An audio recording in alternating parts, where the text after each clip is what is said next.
Okay, so we're looking at a video from Uncle Dwayne. He's all over YouTube. I've seen a couple of his videos in the past, 1.67 million subscribers. Let's take a look at 137,000 views 2 weeks ago. And this is under marriage and family. Interesting. Didn't actually provide the description, so it seems like he's really into kind of just stream of consciousness. The guy has a lot of experience in life that he can just talk for 22 minutes and just still actually provide a quiet, compelling lecture, mini lecture. So let's take a look at what he has to say. It some I've have not listened to this video specifically, so this is a blind reaction. This is a something about counting the cost. So I'm assuming it's something like everything has a cost. You got to be mindful. You got to be willing to, pay the price of anything you try to pursue. I don't know, something about opportunity cost, maybe. Dry Creek Wrangler School, back in Wyoming. Came up here for the annual Just quick note for you all, kids, don't smoke. Smoking is bad for you. drop camp with Matson 2 and Eddie's Horsemanship. Tom and I came in a few days early to start setting up camp, and Iron Cigar fired up. For those of you who know, I got the boss going on today. And when I want to start out with an apology, okay?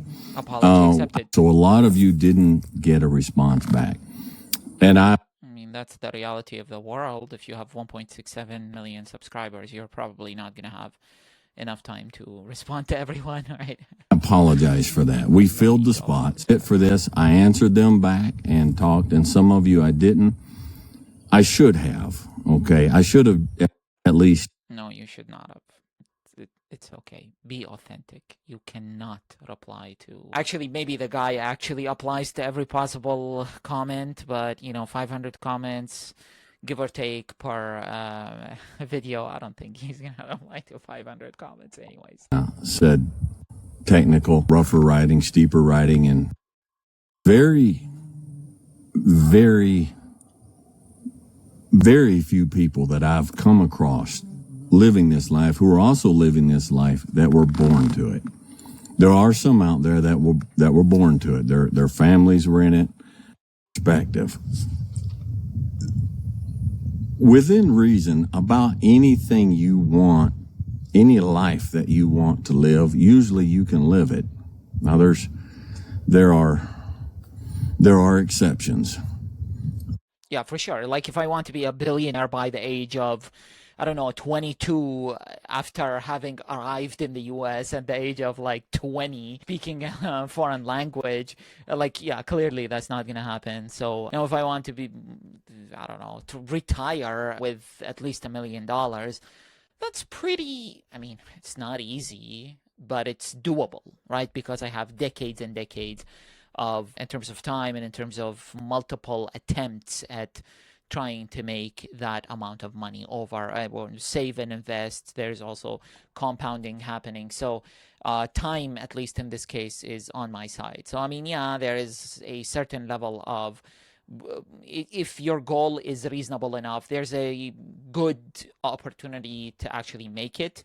And there's a good likelihood, probability that you can actually make it, right? So this is why when we do SMART goals, specific, measurable, attainable, realistic, and timely, R is realistic, right? So you want your goal to be realistic, because it's not a realistic goal. I mean, you're not going to meet the goal. So you're just going to end up making yourself feel terrible. But that life has to be your choice.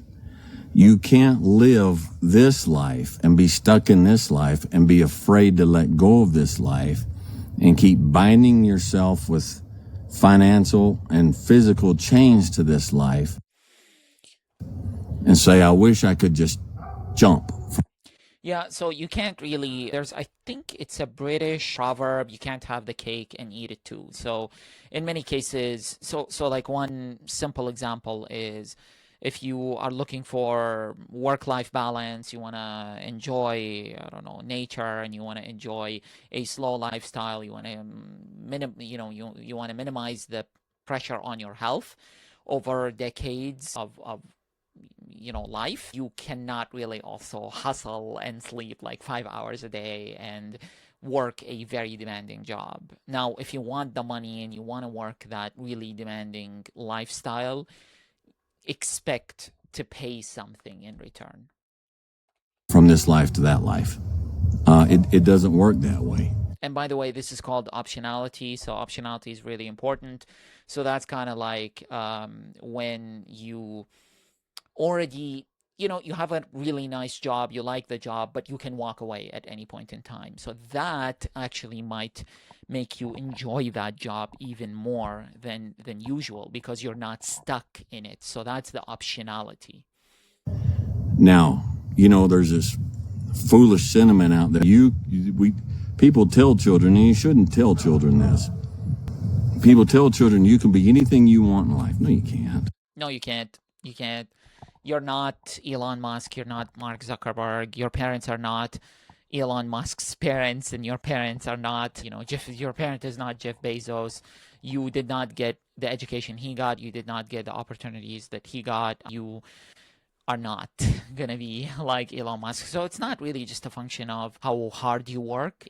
I know we typically want to have an internal locus of control. So we want to say we impact our own destiny. We create our own destiny to some extent, right? I mean, so, most of the people who are self-made created their own destiny, but, luck was involved. Now, the problem is luck helps us explain luck and also parents and other kind of things you learned from your parents. It's not just money. That helps us explain why some people succeed and why some people don't, but it's not the only reason, right? So it's not the only explanatory variable. So that's not an excuse for not working hard. So you still want to work hard, but if you had wealthy parents, chances are, if you're well connected, your parents are well connected, chances are when you work hard, you're going to get bigger results, most likely. Okay, if you're a young person, and let's say you're a child about 6 years old, 7 years old. If you're 6 years old, why are you watching this video? I mean, like, why are you concerned about counting the cost? Seriously. Anyways, when I was 6 years old, I was really just watching cartoons when I'm lucky, playing with a stick, making holes in the ground, or, messing up with, I don't know, bugs or whatever. But that was the early 90s, so maybe different. And you watch the Kentucky Derby, and you're like, I'd like to come up and do that. But then they tell me about their physical, where they're at physically, and I'm like, hey, you can't. I can't bring you up in the mountains with that. You can't. Yeah, so there are things you can't really control, your height, to some extent, your genetics. Yes, there are epigenetics, where some of us are aware of these epigenetic, how your environment basically activates and your lifestyle also activates deactivates some of the epigenetic genes. And so, yeah, if you go to the sauna, if you fast, if you do other things, you take some supplements, they may or help you to some extent. But yeah, I mean, they're not going to impact your height. They're not going to, and this actually it's basically contradictory to what the looks maxing Gen Z crowd is doing. So I guess they could argue to the opposite of this. In this setup, and he said, you have a lot of time to think, 1,600 miles going down the road. Having time to think is actually a great luxury, by the way. And being able to clearly think while being disconnected from technology that feeds you quick hits of content is also a great luxury. And that's a muscle it's a skill you can build. And that's the good news.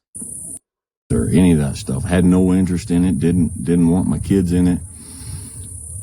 I don't know what it costs to take a family of 3 to Disney. Oh my Lord, it's going to take thousands of dollars. So I've actually read an article recently where it's like a couple $1,000s. It's not cool. A lot of people are doing it on credit. It's ridiculous. it's yeah, anyways, that should be an icebreaker. Ask someone how much it costs to do Disneyland, and if they tell you like a couple $100s, you know that's a good person because they're good with money because they've no idea. If someone knows a little too much about pricing, that's someone I kind of want to stay away from as a person trying to be frugal with my finances. Of being a warrior, much more than I liked the reality of what life in the military is like. So it's all perspective, okay? And so everything takes sacrifice. So this is not about encouraging you to make sacrifices or encouraging you to do this. This is just kind of reminding you that you don't want an unrealistic expectation. Yeah, when I used to work as a business advisor, the first thing I was basically being paid by the state of California through a program, right? So we provide free consultations to entrepreneurs. And the biggest thing that we used to really struggle with is the biggest initial barrier to success is unrealistic expectations. And in that specific case, in that specific context, people would come with a specific idea and they say like, oh, you're the consultant, you work for me because this is a free service, go implement the idea for me, meaning go apply to city permits, go get me all of the permits and licenses that I need to get. And I'm like, that's not my job. My job is to give you homework. My job is to troubleshoot problems with you when you get stuck. And my job is really to just kind of help you self-reflect, right? Like where you failed, how can you succeed, how can you learn from your experience. My job is not really to do the job for you. You're the owner, you have your hands in the clay, you get to like shape it in your own image. So unrealistic expectations. And again, this is something we do in business administration, where we just teach people how to do smart goals.